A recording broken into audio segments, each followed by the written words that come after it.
Hello दगड़ियों, जय माता दी। नमस्कार सभी को मेरा और आयुष नेगी मैं आप सबको स्वागत कर छो पर एक नई वीडियो में। और आज सभी सबसे पहले सभी स्वतंत्रता दिवस की हार्दिक शुभकामनाएं सभी को दूंगा मैं अपनी ओर से। और इसी के साथ ही जैसा कि आपको पता है कि कल जन्माष्टमी का महापर्व भी आने वाला है और भगवान श्री कृष्ण का जन्म दिवस है जो, तो उस अवसर पे हम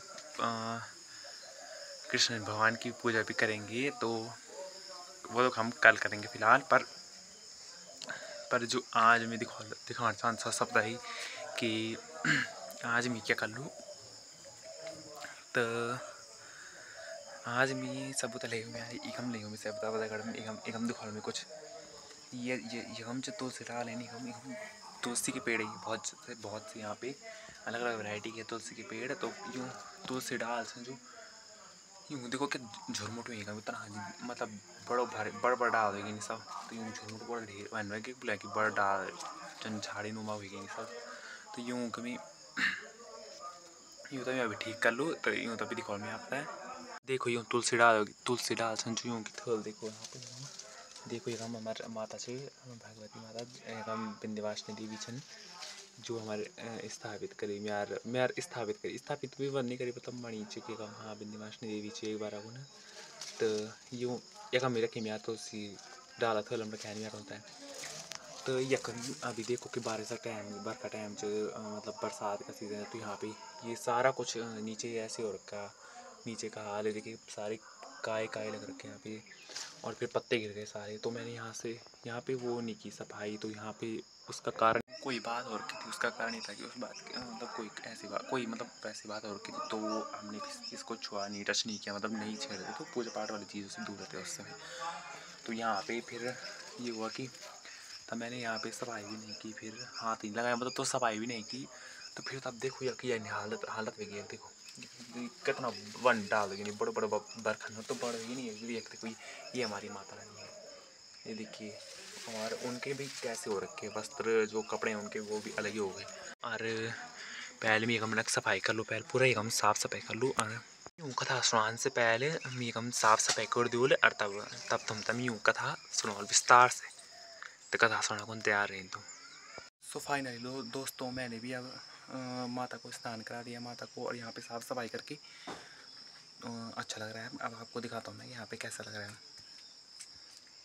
तो यहाँ देखिए आप यहाँ पे मैंने माता रानी को स्नान करा के ये देखिए नई चुनरी अर्पित करके ये देखिए माता रानी को स्नान कराया। उसके बाद नई चुनरी अर्पित की और ये फूल अर्पित किए। भाई यहाँ पे बहुत ज़्यादा गंदगी हो रखी थी। गंदगी भी नहीं मतलब कबाड़ और सारा पत्तों का कुछ भी मतलब सारा ही और रखा था। तो इसको मैंने साफ करके फिर यहाँ पे भाई माता रानी को स्नान करा के फिर हमको चुनरी अर्पित की और यहाँ पे फूल चढ़ाए बस। और तुलसी जी का पौधा देखिए माता के ऊपर देखिए आप विंध्यवासिनी माता के ऊपर देखिए तुलसी जी का ओरिजिनल तुलसी जी का एक प्राकृतिक रूप से छत बन रही है। तुलसी जी की पूरी ढक गई है तुलसी जी से माता रानी की मूर्ति नीचे। यहाँ पे मतलब ज़्यादा बारिश नहीं पड़ती पानी नहीं पड़ता ज़्यादा ऊपर से। तो ये पूरा छत के जैसा ओरिजिनल प्राकृतिक रूप से छत की तरह काम करती है तुलसी जी हमारी। देखिए ये तुलसी जी बताऊँ मैं आपको तो यहाँ पे दिखाऊंगा मैं आपको। ये देखिए यहाँ से देखिए आप ये तुलसी जी का है इसमें ये देखिए सारों में ये जड़ निकल रखी है ऊपर इनके टहनियों में सभी में जड़ निकल रखी है। तो मैं आपको बताऊँ ये तुलसी जी है जो इनको मैंने कटिंग से ग्रो किया है सभी को। तो इनमें जड़ निकल रही है। तो इसका मतलब ये है कि बारिश के सीज़न में अभी हम इनकी जो कटिंग है इनको यहाँ से ब्रांचेस को तोड़ के यहाँ से लगा सकते हैं दूसरी जगह में शिफ्ट कर सकते हैं। इससे हमारा नया पौधा बन जाएगा। देखिए ऊपर तक ये देखिए ये यहाँ तक जड़ निकल रखी है। देखिए ये देखिए जड़ निकल रखी है यहाँ पे जड़ दिख रही होगी आपको। तो भाई अब जिसको भी तुलसी का पौधा चाहिए होगा मेरे पास है बहुत सारे अवेलेबल। तो मेरे पास से ले जाना। और विंध्यवासिनी माता की कथा थी जो वो मैं आपको बताता हूँ कि मेरे पास कैसे आई। तो होता ये नहीं कि जब कई बार ये अनुमान कि हम मतलब कोई भी मन्नत मांगते हैं जब कहीं से तो कहीं भी मतलब मन्नत मांगते हैं कि जब हमारा कार्य पूरा हो जाएगा सफल हो जाएगा तो हम मंदिर में आएंगे या ये वो सब कुछ भी ना। तो फन्नी इन्नी कुछ मैं याद करवाया तो मीन क्या बोलते हैं जब मैं था 10th क्लास में, तो मैं 10th क्लास में था, तो मेरे हाई स्कूल के मैंने एग्ज़ाम दिए थे बोर्ड के। तो उस समय क्या हुआ कि मैं ना एक विषय में मैथ में 2-3 नंबर थे, हाँ 3 नंबर थे उनमें, उनसे मैं रुक गया पीछे, मतलब फेल हो गया था मैं उसमें, मैथ में बोर्ड के एग्ज़ाम में। अब ये मैं आपको ये नहीं बता रहा कि मैं फेल हो गया ये वो आप कुछ मत सोचना, बस ये इन्हीं की कथा है कि ये मेरे पास इसी तरह से आई। तो उससे पहले, मतलब एग्ज़ाम से पहले मैंने ये कर रखा, मन्नत मांग रखी थी जो गढ़ में बुलंजे उनकी सिरांद के हम सिराई हमर की हमन यन विजालता हमन है वंजा मंदिरम जान या यन कन तन का। तो वन्नी मतलब वैसे मैंने सिरा रखा था, मन्नत मांग रखी थी, मतलब कि जब मैं अगर पास हो जाऊँगा भाई, अगर आपकी कृपा से मुझे सद्बुद्धि मिलेगी और मैं बोर्ड के एग्ज़ाम में सफल हो जाऊँगा, परीक्षा में उत्तीर्ण हो जाऊँगा, तो आपके मंदिर में ज़रूर आऊँगा। ये मैंने मांगी थी, ये मन्नत मैंने इनसे मांगी थी। तो हुआ ये कि मैं रुक गया 2-3 नंबर से। शायद ये पता नहीं किसकी या मेरी गलती रही होगी, या मेरी किस्मत मेरे साथ नहीं थी, या कुछ भी हो सकता था। तो इसका रीज़न कुछ भी हो सकता है, पर ये हुआ कि मैंने मन्नत मांग रखी थी। उसके बाद होता है कि जब आदमी, तो होता है कि भाई हम इंसान हैं, तो इंसान तो करता ही है कि जब कोई उसकी बात पूरी नहीं होती तो फिर कोसता भगवान को ही है। तो मैंने भी यही किया, तो मेरी मन्नत पूरी नहीं हुई, मतलब वो नहीं हुआ कि मैं सफल नहीं हो पाया, परीक्षा में उत्तीर्ण नहीं हुआ। भाई किस्मत की बात है भाई, मेरे नंबर तो मेरे ठीक ठाक थे, पर मैं एग्ज़ाम में मार्क्स भी ठीक ठाक थे, पर मैं रुक गया पीछे। तो उसका भाई वो तो एक संकेत था कि ये इसने इशारा किया कि मैं तुझे बताऊंगी कि मैं कौन हूँ, और मैं एक शक्ति हूँ तेरे जो जिसको तुझे जिसके सामने तुझे भी नतमस्तक होना पड़ेगा, जिससे तुझे मानना पड़ेगा। तब फिर ये था कि मैं रुका, और उसके बाद जब फिर मैंने बोला भाई, जैसे हर इंसान ही बोलता है, मैंने बोला कि भाई मैं भी कि तेरे मंदिर में कभी नहीं आऊँगा, इतना बोला मैंने, कभी नहीं आऊँगा मैंने बोला। पर फिर भी मुझे लग नहीं रहा था कि मतलब मैं रुक गया कि ये कुछ है, मतलब लग रहा था कि एक बार के लिए हो जाऊँगा, ये कुछ होगा। तो एकदम से हुआ कि अभी सन 2023 की बात है ये, 2023 में। तो हमारे यहाँ से बैक पेपर या हाई स्कूल बोर्ड सुधार परीक्षा जो होती है दोबारा, अब ये गवर्नमेंट द्वारा जारी की गई है कि अब हर वही जो बच्चा किसी 10वीं हाई स्कूल में 2 विषय में अगर उसके नंबर कम है, या वो उत्तीर्ण नहीं हो पाया, तो उसे दोबारा मौका मिलेगा एक बार परीक्षा उन 2 विषयों में अच्छे से तैयारी करके दोबारा अपना एग्ज़ाम देने की उसे तैयारी, मतलब पूरा चांस मिलेगा, मतलब वो फिर से एक बार कर सकता है पेपर। तो ये नियम निकला एकदम से, और एकदम से हुआ। मुझे भी लग रहा था कि मतलब ये, हाँ सब ने बोला कि भाई रहने दे बैक पेपर, बस ऐसे ही है बोलने के लिए कि मत दे ये कुछ भी। पर मुझे लग रहा था कि फिर भी कि नहीं हुआ मैं फेल या कुछ भी। तो वो था कि जब इसने अपने अपने आप मेरे को और अपने मेरे से और अपने को, मतलब हम दोनों का कनेक्ट जो कराना था इसने कराया। इसने किया कि मतलब मेरे लिए तो चमत्कार की बात है। चमत्कार की बात तो पहले कभी बैक पेपर नहीं हुआ, तो उसी दम मतलब जिस समय मैं परीक्षा में रुका, तो उसी के बाद तुरंत फिर बैक पेपर का सिस्टम आया। एकदम से नियम निकल गया कि बैक पेपर जो 10वीं या 12वीं के बच्चे हैं उनको वो दोबारा मौका मिलेगा, जो फेल हो रखे हैं उनको दोबारा मौका मिलेगा पेपर देने का। तो भाई मेरे लिए तो खुशी का ठिकाना नहीं था। मैंने तो बोला कि भाई इसका चमत्कार, भाई चमत्कार ही तो था मेरे लिए, सबके लिए चमत्कार ही था कि एक बार इस बार से ये पेपर निकल गया और ये नियम लागू हो गया। तो उसी तरह इसने इसके प्रति मेरे मेरे मन में और आस्था भाव जाग गया कि विंध्यवासिनी देवी है। और बताऊँ तो अगर अगर इसके बाद भी मैं मतलब मन्नत मांगे रखी थी, उसके बाद भी होता है कि कई कारण होते हैं कि मन्नत तो पूरी हो जाए पर हम जा नहीं पाते उस मंदिर में। तो ये हुआ है कि कई कारणों से मैं गया नहीं। फिर उसके बाद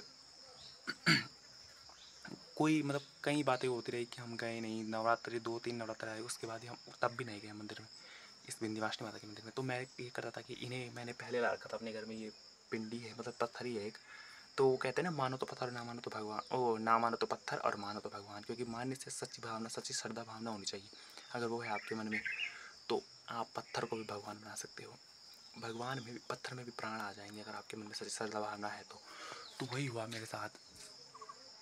उन्होंने क्या किया कि मतलब मैं ये पिंडी थी एक, तो इनको मैंने मान लिया कि भाई ये माता है, भगवती है, तो इसके रूप में मैं तुम्हें बताऊंगा हर बार। अगर मेरे से भूल चूक हुई हो तो मैं क्या करता था कि जब मुझे याद था, मैं भूला नहीं था कि हम मंदिर में नहीं गए, मतलब मुझे याद था कि हमने मंदिर में जाना है अभी, तो मैं जो भी बात होती थी इनके सामने शेयर करता था कि मुझे माफ़ करना, अगर मैं नहीं आ पाया तो ये कुछ भी हुआ तो मुझे माफ़ करना, अपनी कृपा बनाए रखना, भूल चूक माफ़ करना, हम तो इंसान है, हमसे भूल चूक होती है तो हमें माफ़ करना भाई। मैं भूल चूक हमसे वहाँ नीचे हम तब माफ़ करी ना कि हम जरूर वाला दूसरा बार जरूर वाला अभी नहीं वाला तो बिना कम से कम स्थापित करी तो भूल चूक तुमसे माफ़ी मांगती कम तो मेरा मतलब पर कृपा पड़ेगा रखे कुछ दोस्त नहीं बस। पर विंध्यवासिनी माता जी ऐसी है कि आप सुनोगे तो हमारे यहाँ उत्तराखंड में, मतलब ये मंदिर है उत्तराखंड में बैराज साइड को, ऋषिकेश से आगे, ऋषिकेश से बैराज साइड की तरफ रोड है एक, तो वहाँ पे आगे आके है मंदिर विंध्यवासिनी जी देवी जी का। तो वहाँ पे माना जाता है कि अगर आप वहाँ की मन्नत मांगो, वख नाम से अगर तुम सिराओ तो वख जो विंध्यवासिनी माता है, अगर आप भूल जाओगे, विंध्यवासिनी माता को भूल जाओगे कि हम वहाँ जाना है हमने, तो भूल जाओगे अगर, तो विंध्यवासिनी माता एक ऐसी देवी जिनका दोष बाद में लगता ही लगता है, वो अगर आपसे रुष्ट होगी तो उनका दोष लगता है आप पे, उनका दोस्त हमेशा लगता है, ये मतलब लगता है अगर आप भूल जाओगे तो।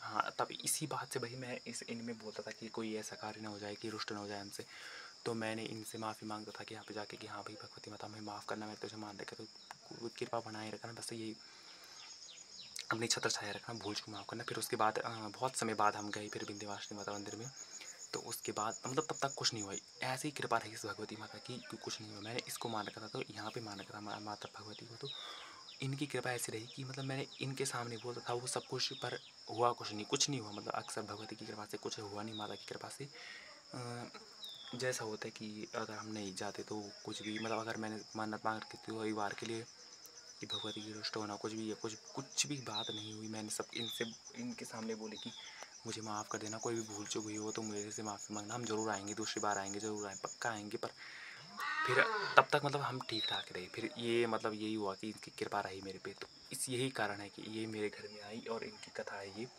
कि मेरे साथ कैसे आई भगवती माता, और मैंने इसने मेरे मन में इतनी आस्था भाव जगा दी कि मैं मतलब इनके मन में मेरे प्रति मेरे मतलब इनके प्रति मेरे मन में सच श्रद्धा भावना जाग गई कि भाई छेंच भैया भगवती माता छेंचा मतलब स्थापित कि हाँ छेंच कोई हमसे भाई यो, क्योंकि विंध्यवासिनी माता के बारे में ऐसा माना गया कि जो कार्य असंभव है उसे भी संभव कर देती है, असंभव कार्य को भी संभव कर देती है।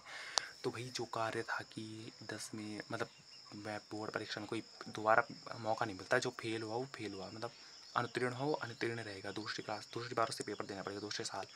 तो भाई ये चमत्कार की बात थी, उसी समय से फिर दोबारा एक नया नियम लागू हुआ कि दोबारा हाई स्कूल बोर्ड सुधार परीक्षा वो भी दोबारा दे सकते हैं, और अब तक है वो, अब चलेगी, मतलब अब सभी बच्चों के लिए एक अच्छा हो गया स्कूल के छात्रों के लिए कि वो दोबारा अपने एग्ज़ाम को दे सकते हैं। तो ये चमत्कारी देवी है विंध्यवासिनी माता ऐसी भगवती माता जिसने मुझे उनके चरणों का दास बना दिया भाई। मेरे चमत्कार की बात तो मैं इनको दिल से मानता हूँ भगवती माता को की है। और यही बात भाई उत्तराखंड में उत्तराखंड दी छः जय नाम देवभूमि च एक हर कण कण में भगवान देवी देवताओं के पास तो भाई मन में सच्ची श्रद्धा भावना होनी चाहिए, यही कहूँगा मैं आपको। मानने से तो क्योंकि पत्थर में भी अगर आपके पास सच्ची श्रद्धा भावना है, सच्ची भक्ति भावना है, तो आप पत्थर में भी प्राण ला सकते हो, उसमें भी भगवान आ जाएंगे। और बाकी कल मैं कल माता का मतलब बर्थडे समझ लो, जैसे कान्हा का बर्थडे आता है वैसे ही माता रानी का भी जन्मदिन है, क्योंकि इन दोनों का कृष्ण भगवान की बहन है ये विंध्यवासिनी माता योग माया माता रानी। तो इनको भी हम कल बर्थडे विश करेंगे। तो ये है भगवती माता के। और अगर आपको मेरा ब्लॉग अच्छा लगे तो please like share and comment करना, और शेयर करना, और जहाँ पे मेरे से गलती हुई हो भूल चुकी हुई हो तो माफ़ करना प्लीज़। क्योंकि हो जाता है कि कई बार अभी मैं पहले ब्लॉग बना रहा तो कई बार हो जाता है कि कोई मुँह से कैसे कोई ऐसी बात निकल गई जिससे आप मतलब किसी को कोई बुरा लगे या कुछ भी ऐसी, अगर ऐसी कोई बात हुई तो प्लीज़ उसके लिए मैं माफ़ी चाहूँगा, दिल से माफ़ी चाहूँगा। और भगवती माता की कृपा आप सभी भी बनी रहे, माता विंध्यवासिनी जी आपको सदा खुश रखे। और सभी को जन्माष्टमी की ढेर सारी बधाइयाँ एक बार फिर से, और मिलते हैं नए वीडियो में दूसरे दिन। बाय बाय, तब तक के लिए।